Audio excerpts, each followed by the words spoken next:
Hello, welcome back to Native Yoga Center. My name is Todd McLaughlin, and today, Ashtanga Half Primary Series, and I'm going to give you information on 3 difficult poses. So in the Ashtanga Primary Series, what happens is we have a lot of poses that can be quite challenging. So today I want to show you different ways that you can work with Janu Sirsasana C, Marichyasana C, and a posture called Navasana. So we have head to knee C, Marichyasana, so a pose dedicated to Marichyasana, Marichi, pose number C, or letter C, and also Navasana. So how is your practice going? Do you already practice Ashtanga Yoga? Well, on that note, let me give you a couple of pointers and tips. Now, the first one that I wanted to investigate with you, and this is a live question and answer. I'm here every single Thursday at 11:30. So mark your calendar to come back next Thursday. I'll be here 11:30 a.m. Eastern.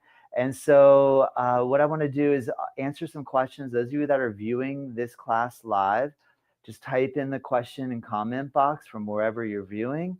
And when I'm done doing the tutorial, I will come over, check my computer to see what comments and questions you have, and I'll happily answer.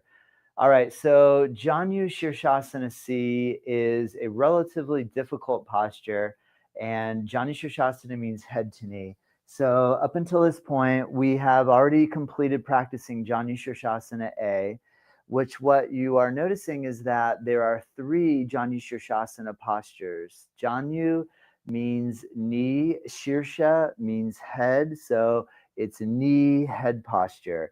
And the basic gist is that we're folding forward and attempting to touch our head down onto the knee, or in some cases, out on the shin, and some hyper flexible flexible can go a little higher than the knee. So in Janu Sirsasana A, the foot is down on the floor. In Janu Sirsasana B, we ramp this up where we lift and sit on top of the heel. And what makes Janu Sirsasana C interesting is that we start to work knee, hip, and ankle rotation. So the first joint that we're going to investigate when we look at Janu Sirsasana C is the hip. When we set up for Janu Sirsasana C, if we start with our legs together and you flex the hip and then take the, in this case, right foot and pull it towards your chest, we're creating external rotation at the hip joint. The second area that we're investigating is the knee. And the knee has the ability to do a very minimal amount of rotation. It does have the ability to rotate. It's very minimal. The majority of the rotation is going to be at the hip, a little bit at the knee, and the third area we're going to investigate is the ankle. So the right hip is going into external rotation. So one way you can approach the Janu Sirsasana C position is to just focus on the external rotation aspect of your hip. One way to do this is to pull the knee up toward the shoulder, to grab a hold of the right foot and draw the shin bone toward the front of the chest. This is very similar, and a pose that you can use as a research or a preparatory posture can be the prep for one leg king pigeon, where you lay your body weight down onto your right thigh, because the main joint that we're activating right now is the right hip, and this is called external rotation. And so we're very successfully getting into the rotational motion of the hip. And it's important to open the hip before we start to apply rotational capabilities to the knee. So the next thing that we try to do then, and one way to set this posture up is to grab a hold of the right heel with the left hand, to take the right arm and weave through the hole, come up underneath. And in essence, you can do that external rotation stretch with your right arm hooked underneath your knee like this. So it is possible to work this sort of rotation here. Now, the next ingredient is the ankle. And the movement the ankle is being made to do is called dorsiflex. When you point your foot, that's called plantar flexion. When you pull your toes back, this is called dorsiflexion. So what we're attempting to do is grab the right heel with the left hand, hold onto the toes, and rotate the ankle very little rotational ability, but more rotational ability in the ankle than the knee. And then you angle the ball of the foot down onto the floor. And this is a very difficult posture. You typically never see anybody teaching this pose outside of the Ashtanga Yoga tradition. It's pretty unique to the Ashtanga Yoga Primary Series. It is setting us up for a pose that comes later on down the road in 4 series where we do both of the feet at the same time into this Janu Sirsasana C shape. But right now we're just working one leg at a time. I want to let you know that there's a potential that you can overstretch your knee. There's the potential that you can overstretch the pinky toe or the pinky and the ring toe. So you got to be very gentle with this posture. Another way you can approach this one is to take a block and to elevate yourself so that you're sitting on a block. And then that way it is a little bit easier to get the ball of the foot down to the floor. So the 3 things I'll recommend you to do to start working depth in the posture is, I'm going to repeat what I did just to recap, to do first focus on external rotation of the hip, second to focus on the deep flexion of the knee, and the third to work the ankle rotation and bring the ball of the foot down to the floor. And then usually when I'm teaching someone brand new to this and they jump in on a leg class and they've never done this before, I'll recommend or simply repeat Janu Sirsasana A until this pose gets nice and flexible. And then you can work on trying to do these more complex rotational motions with your ankle, knee, and hip. The second pose that I want to focus on is Marichyasana C. Now, when we come in past the Janu Sirsasanas, we will do what is called Marichyasana A, where we do a forward bending with an arm wrap. Then Marichyasana B, which is the same thing, but another difficult pose with the left leg in the half lotus, and we do a forward bending arm wrap. But the third one where we are now is called Janu Sirsasana C. And what happens is we start to twist and try to wrap the arm around the outside edge of your leg. So one way to begin in a typical way is to grab the knee. Don't worry about the shoulder work, because the 2 main areas that tend to get overstretched are the spinal column in relation to twist, or the shoulder when we start to attempt to do this arm wrap technique where we wrap behind and catch. So if I were to spin around, I'll show you what I'm talking about, where you have your left knee bending, you reach up, you wrap around, and you attempt to catch your hands together over here and behind the back. So the first thing to do, if we're going to focus on the spinal twist motion, I want to point out something. Notice how when I go to set up to wrap my arm, I'm leaning back, I begin to rotate, and if I attempt to bring my arm down, I'm now in a state of what's called flexion with rotation. And I want you to exercise awareness when you practice this so that depending upon the health of your spinal column, the alignment of the vertebra, and the amount of pressure on your intervertebral space is going to determine how much you're able and or want to twist your spine. I recommend just exercise the range of motion that feels healthy. It feels good. You can feel some stretching in these back muscles here. You can feel some stretching in your upper back when we work the twist. So that's the key area. Now, if you put a block underneath your hip, what can happen is now when I elevate myself, myself, when we elevate ourselves, I'm able to sit up a little bit taller. So what I can do here is I can work a rotational motion where I do not have a large amount of flexion in my spinal column. I'm focusing on bringing the spinal column upright and then rotating. The majority of the rotational ability will come from the neck.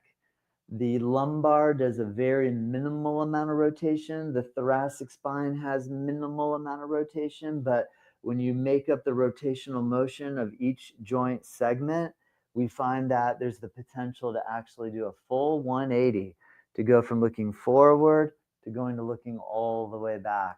And so that's what we're working with now. The shoulder part is a whole nother piece of the puzzle. What's really key is that if you are going to catch your hands behind your back, it is really imperative that you get your right side rib cage and armpit close to the knee. If you are leaned back, you have your arm here, there's no way this arm is going to be able to wrap around the shin bone. So the only way that we can wrap this arm around the shin bone is to get the right side. In this case, I have my left knee up.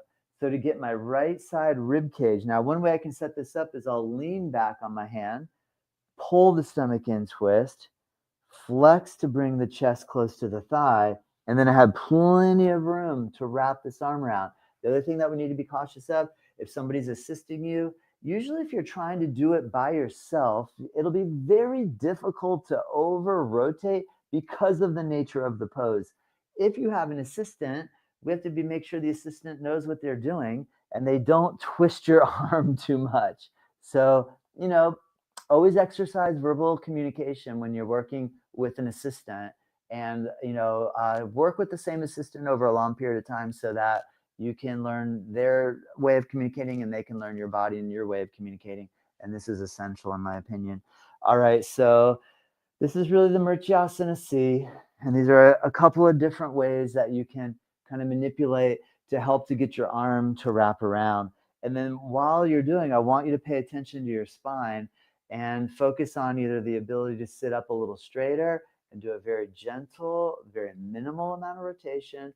If you're feeling great, you don't have any dysfunction, any spinal dysfunction where you're able to like make a nice big sweeping movement around and catch your hands together behind your back. Once you do achieve the Marichyasana C shape, then the idea is to try to kind of keep the knee that is up in the air relatively vertical, and then to draw the shoulder back as you look over. And hopefully some of these ideas help. All right, so in the third pose I want to focus on is boat pose, which is challenging because of the amount of core strength that is required to practice boat pose. So one of the key things that we see a lot in boat pose is that if you're to grab your knees and balance on your hips, you start to recognize, where am I balancing on my pelvis? If I'm back here, I'm balancing more on the upper portion of my sacrum. If I'm balancing here, I'm more toward my ischial tuberosities, which are the bones, the sitting bones, the bones that you're sitting on. And so you can either be forward and have the ischial tuberosities on the floor, or if you're rocked back, you can be resting on the sacrum. So now one of the ideas in boat is to attempt to align the spinal column relatively neutrally, where you're not in a deep state of flexion, nor are you trying to do a deep state of extension. You're isolating relative stability or neutrality in your spine. And so the process of holding the legs out front, what you can do is you can grab your knees, you can lift your feet off the floor. This is usually the easiest for most everyone, is to balance here on the hips. Now, what you try to do in the beginning is see if you can rock the weight forward without letting your feet touch the floor. Don't let your feet touch, keep them in the air, and try to lean as far forward as you can. And notice, to do that, you have to open your chest. Now, that in essence is what we're attempting to do while we're in boat, and not be rounded way back here. Now, there's a lot of different expressions of boat pose. You'll see boat poses where people are back here like this. That's great. What happens is that the way where you're positioned is going to change what part of the abdominal muscle structure is contracting the most. So there's a way to direct energy more up near the xiphoid process, and there's a way to direct energy right into the middle, and there's a way to direct energy down into the pubic symphysis, which is the front of the pelvis. So what we're going to try here at the beginning is just kind of work off the neutral spine alignment position. And then when we are able to balance and we're able to get far enough forward toward the sitting bones, and to be very specific, it's almost like you're balancing in between the sitting bones a little forward and the tailbone coccyx bottom sacrum area on the backside, kind of right in between those two main points. Now, side note, some people have had tailbone injuries. They've taken a hard fall, slipped on the ice, fell right on their tailbone. So I think it's a good idea if you need a little cushion, you put a little soft cushion under your hips, and that's great. If you have incredible amount of bone on floor pain or pressure, go ahead and use something like that. Now, the next thing is that when you go to let go of the knees, this is where things get really tough. So the main idea is that if you straighten your arms and you just keep your knees bent, try to focus on keeping your chest up and your shoulders, instead of scrunching up around your ears, let your shoulders come down. So when you reach your arms forward, you're depressing your scapulas. Scapula elevation is when your shoulders go up. Scapula depression is when your shoulders go down. So when you're balancing in Navasana, scapular depression, draw your shoulder blades down. That helps to strengthen your lower trapezius muscle on your back, and it helps to build a good, strong, healthy back, strong, healthy core. All right, so a lot of information, I know. All right, so now straight arms.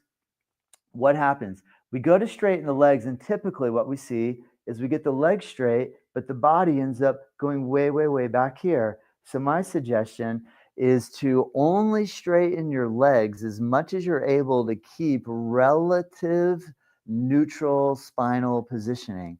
And there's a lot of individual circumstances that will change these parameters for, but as a general rule of thumb, if you're a teacher and or student, just to get you acquainted with some of the general ideas, is to keep your spine relatively neutral, to be able to balance, and then slowly work towards straightening your legs. There's different ideas about, should my toes be the height of my eyes?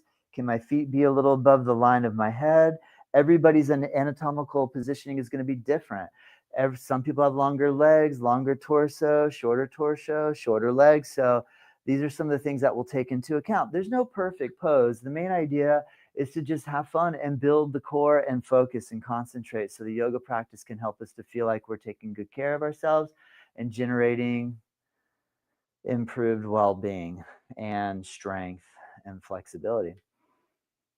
I think that about covers it. Let me see if you have any questions. I like to just check in with these live tutorials. I'm able to receive any answers and questions via the platform that you're on. If you're on YouTube, if you hit subscribe, we really appreciate it.